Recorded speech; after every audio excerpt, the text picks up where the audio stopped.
Today's my hubby's birthday, so let's make his favorite meal: barbecue chicken, barbecue ribs, baked beans, macaroni and cheese, and greens.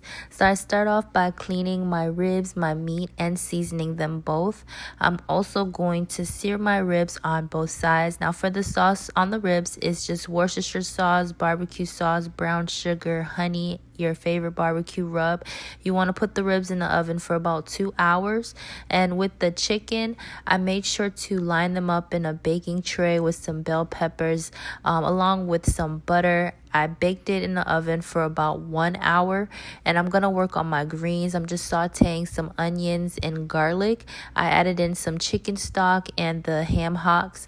I added a cup of water, beef seasoning, red pepper flakes, a vegetable bouillon, and apple cider vinegar. And I let it simmer for 30 minutes before adding the greens. Ran out of barbecue sauce, so let's make a homemade version, which is leftover barbecue sauce, ketchup, honey mustard, brown sugar, hoisin, honey, and hot sauce. I'm going to pour that over my chicken while it's still baking. Make sure it's well in there. And then I'm adding my greens to the ham hocks. I'm going to let this cook for about 1 hour and 50 minutes, I would say, or until it's tender to your liking. So you want to keep checking it every 45 minutes or so, or every 30 minutes to make sure it has enough water. Now we're going to work on our mac and cheese. I'm making a smoked Gouda mac and cheese. Just checking on the ribs real quick. Okay, back to the mac and cheese. So we're making the roux. You want to add butter and flour and saute it, or just keep mixing it. Make sure that it's thoroughly cooked. Then you want to add in your heavy cream.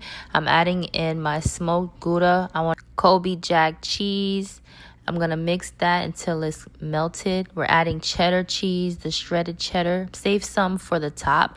Next, you want to add some paprika, some chicken bouillon, and season it a little bit. And then for your macaroni, just add in some butter, sour cream, mix it. I did add some salt and a little bit of garlic off camera. Then I'm going to mix everything together, the melted cheese and the macaroni. Get a really good mix. And we're going to coat the top with the shredded cheddar cheese that we had left over. And I'm working on my baked beans. I went the lazy route and just got the can. I got Bush's baked beans, added brown sugar, white sugar, a little bit of mustard, and this is how the mac and cheese looks. This was the finished result. Everything was delicious.